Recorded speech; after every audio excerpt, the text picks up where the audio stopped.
તમારા બધાનું સ્વાગત છે મારી યુટ્યુબ ચેનલ કેપી હોમ ફૂડ્સમાં। આજે હું દાલ બાટી બનાવું છું, તો ચાલો હું તમને એની રેસીપી બતાવું। તો ચાલો રેસીપી શરૂ કરીએ। તો એના માટે આપણે દાળનું માપ લઈ લઈએ। મેં અહીંયા એક વાટકી તુવેરની દાળ લીધી છે, અડધી વાટકી મગની દાળ લીધી છે, એની અડધી વાટકી ચણાની દાળ લઉં છું। આ ત્રણેય દાળ મિક્સ કરી અને ધોઈ લઈશું। દાળ ધોવાઈ ગઈ છે। હવે હું એમાં 2 ગ્લાસ પાણી ઉમેરીશ।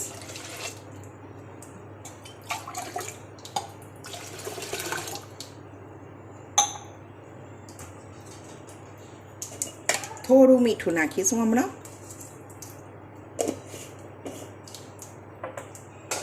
કુકરનું ઢાંકણું બંધ કરી અને હું એને બાફી લઈશ। અહીંયા મેં બાટી બનાવવા માટે લોટનું માપ લઈ લીધું છે। મેં અહીંયા 2 વાડકા ઘીનો લોટ લઈ લીધો છે, અડધો વાડકો કકરો લોટ લીધો છે। હવે હું લોટને મિક્સ કરી લઈશ। લોટ બરાબર મિક્સ થઈ ગયો છે। હવે હું એમાં થોડું સ્વાદ પ્રમાણે મીઠું નાખી દઈશ। 2 ચપટી જેટલો સોડા નાખીશું।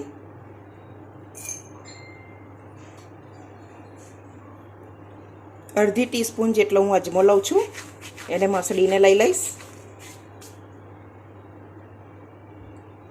4 ટેબલસ્પૂન જેટલું તેલ ઉમેરું છું।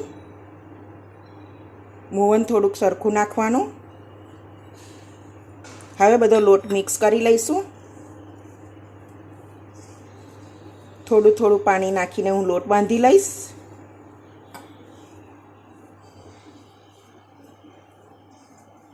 તો આપણો લોટ મિક્સ થઈ ગયો છે।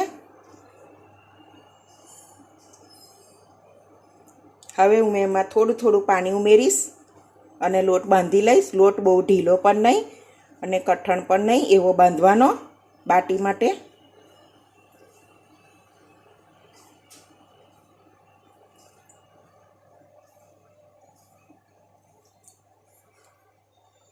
લોટ સરસ બંધાઈ ગયો છે। તો હવે એને આપણે અડધો કલાક ઢાંકીને મૂકી રાખીશું। હવે હું અહીંયા દાળ બનાવવા માટે 2 ડુંગળી લઈ લઉં છું મીડિયમ સાઇઝની, 2 ટામેટાં લઈ લઉં છું। હવે હું એને ઝીણું કટ કરી લઈશ। દાળ સરસ થઈ ગઈ છે, આપણે એને જોઈ લઈશું। જો સરસ દાળ થઈ ગઈ છે બફાઈને। હવે આપણે એને વઘારી લઈશું। એની માટે શું જોઈએ તે આપણે જોઈ લઈશું। હવે આપણે 2 ડુંગળી લઈ લીધી છે ઝીણી સુધારેલી, 2 ટામેટાં લઈ લીધા છે, થોડી લસણ લઈ લીધું છે, 4-5 મરચાં લઈ લીધા છે, 1 ઇંચ આદુનો ટુકડો લઈ લીધો છે। આદુ મરચાં તમારા ટેસ્ટ પ્રમાણે લઈ લેવાના। તો ચાલો હવે આપણે દાળ બનાવવાનું શરૂ કરીએ। એના માટે હું એક કઢાઈ લઈ લઉં છું। ગેસ મીડિયમ રાખવાનો। 4-5 જેટલી ટેબલસ્પૂન હું તેલ લઉં છું।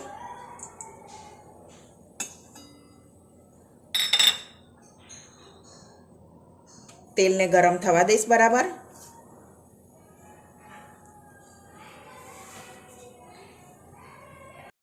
તેલ ગરમ થઈ ગયું છે, તેમાં હવે અડધી ચમચી હું રાઈ નાખીશ, અડધી ચમચી જીરું,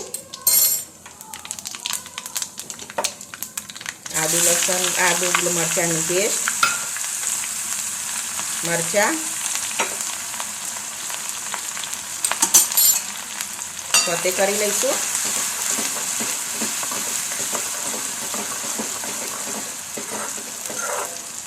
હવે હું એમાં ડુંગળી ઉમેરીશ।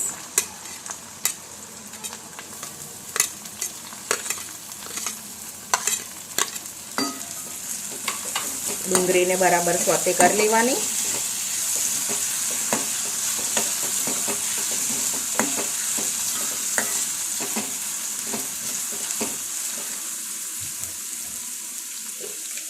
થોડું એમાં મીઠું નાખવાનું કે ડુંગળી સરસ રીતે થઈ જાય।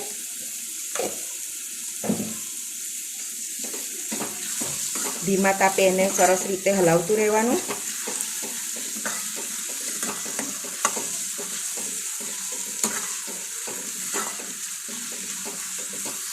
ડુંગળી આપણી સાતળાઈ ગઈ છે। હવે એને આપણે ટામેટાં નાખી દઈશું।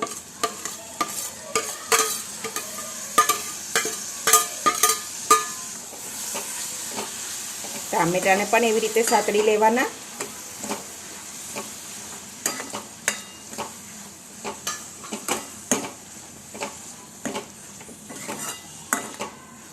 મારા વિડીયોમાં તમને અવાજ આવશે કે કારણ કે છોકરાઓને વેકેશન છે એટલે નીચે રમે છે.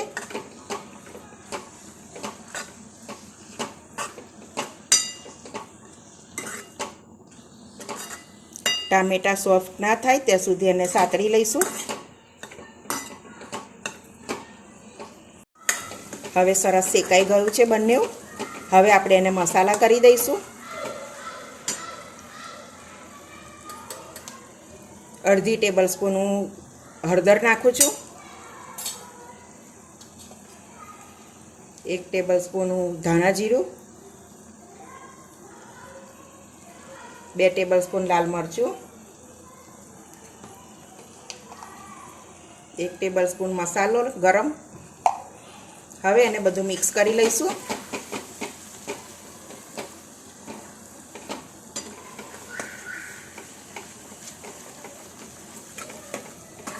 બધા મસાલા સરસ મિક્સ થઈ જાય થોડું પાણી નાખી દઈશું.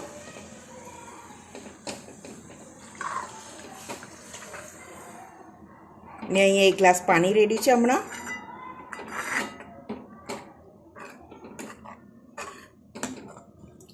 હવે સરસ એને ઉકળવા દઈશું.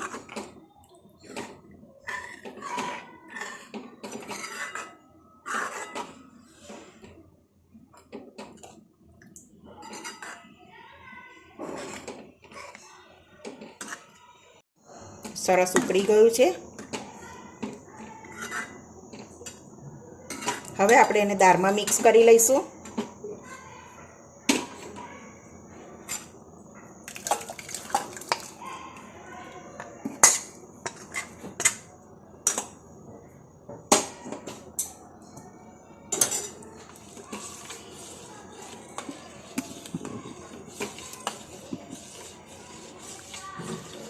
હું મીઠું નાખવાનું ભૂલી ગઈ હતી તો હું હમણાં નાખું છું. દાળમાં થોડુંક નાખ્યું હતું એટલે જોઈને નાખવાનું મીઠું.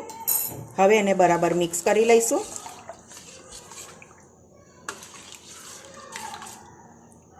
હવે એને ધીમા ગેસ ઉપર એને ધીમેથી ઉકાળીશું. લોટ સરસ થઈ ગયો છે. હવે એને આપણે જોઈ લઈશું.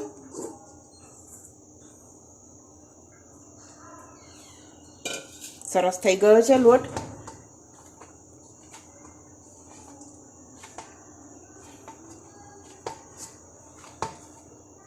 હવે આપણે એને બાટી માટે આવી રીતે લઈ લઈશું. તમારે જે શેપ આપવો હોય આપી શકો છો. હું અહીંયા આવી નાની નાની ગોળ ગોળ બનાવું છું.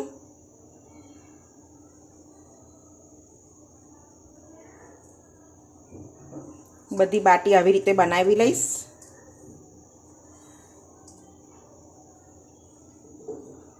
તમે જોઈ શકો છો હું આવી રીતે બધી બનાવી લઈશ. તો બધી બાટી બનાવીને રેડી કરી લીધી છે. જોઈ શકો છો. પછી બધી બાટીને એક એક કરીને ફોગની મદદથી આવી રીતે એને હોલ પાડી દેવાના.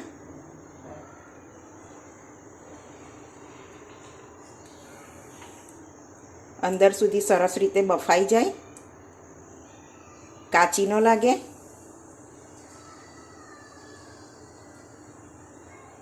તો હું બધી આવી રીતે કરી લઈશ. બધી બાટી બનીને રેડી છે. હવે એને આપણે મારી પાસે બાટીનું કુકર છે તો હું એ કુકરમાં મૂકવાની છું. તો ચાલો આપણે મૂકી દઈએ કુકરમાં. મારી પાસે આવું કુકર છે બાટીનું. તો હું હવે એક એક બાટી આવી રીતે રાખી દઈશ.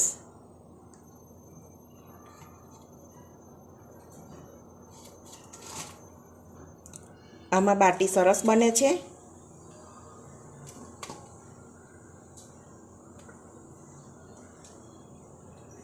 બાટીને થોડી થોડી વારે જોતું રહેવું પડે. ગેસ મીડિયમ રાખવાનો.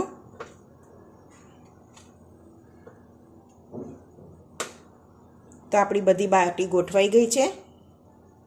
હવે એને આપણે ઢાંકણું ઢાંકી લઈશું. ઢાંકણ ઢાંકી દેવાનું.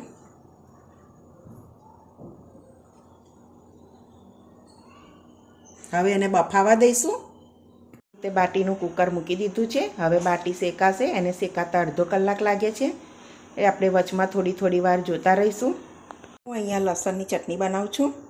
એના માટે મેં લસણ 5-6 કરી લઈ લીધી છે. હવે હું એને ખાંડની મદદથી ખાંડી લઈશ. તો લસણ સરસ કચરાઈ ગયું છે. હવે હું એમાં થોડું જીરું નાખીશ.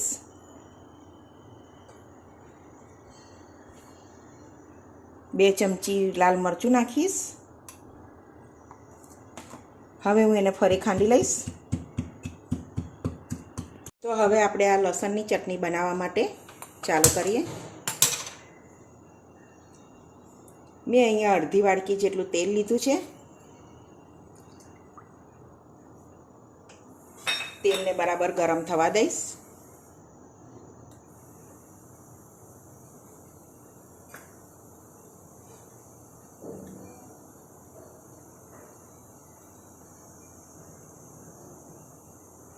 તેલને બહુ ગરમ નથી થવા દેવાનું, મીડિયમ જ થવા દેવાનું છે.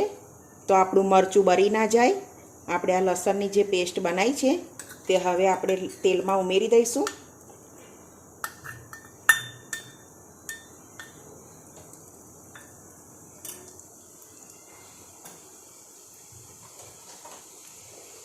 એને હલાવતા રહેવાનું. આપણે મરચું બળી ના જાય.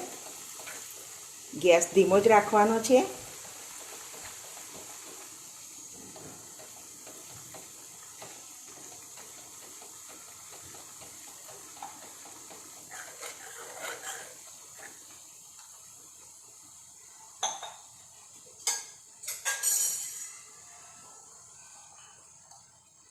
મરચું શેકાઈ ગયું છે સરસ.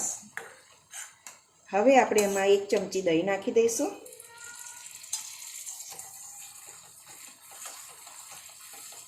દહીં નાખીને એને બરાબર મિક્સ કરી લેવાનું.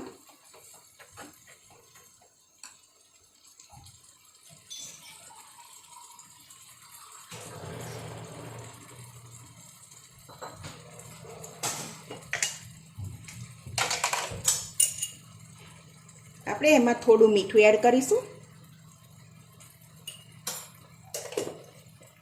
બરાબર હલાવી લેવાનું. તો સરસ થઈ ગયું છે, શેકાઈ ગયું છે. હવે આપણે એમાં થોડું પાણી નાખીશું, અડધા ગ્લાસ જેટલું. આપણે ચટણી જે પ્રમાણ જાડી પાતળી જોઈતી હોય એ પ્રમાણે આપણે નાખીશું. એને થોડી વાર ઉકળવા દેવાની.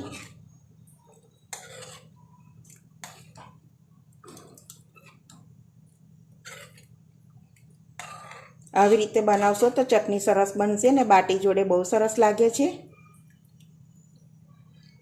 જો ઉકળીને રેડી થઈ ગઈ છે, સરસ ચટણી બની ગઈ.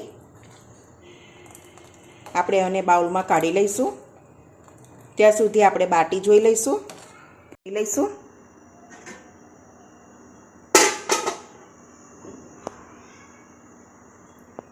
જો સરસ એક બાજુ શેકાઈ ગઈ છે. હવે એને બધી ફેરવી દઈશું.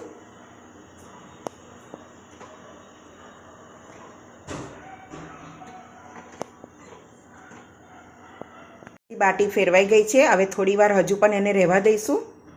જોઈ લઈએ.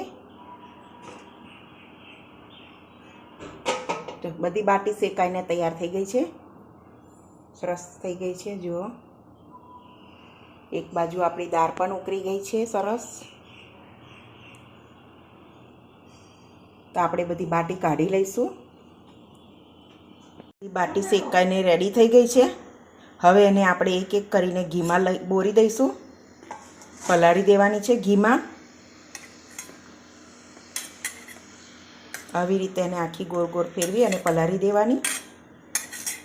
તો હવે આપણે દાલ બાટીની થાળી રેડી કરી લીધી છે. તો તમને મારો વિડીયો ગમ્યો હોય તો લાઈક કરજો, સબસ્ક્રાઈબ કરજો, તમારા પરિવારમાં શેર કરજો. ત્યાં સુધી આપણે બીજી નવી રેસીપીમાં મળીશું. ત્યાં સુધી બધાને જય સ્વામિનારાયણ.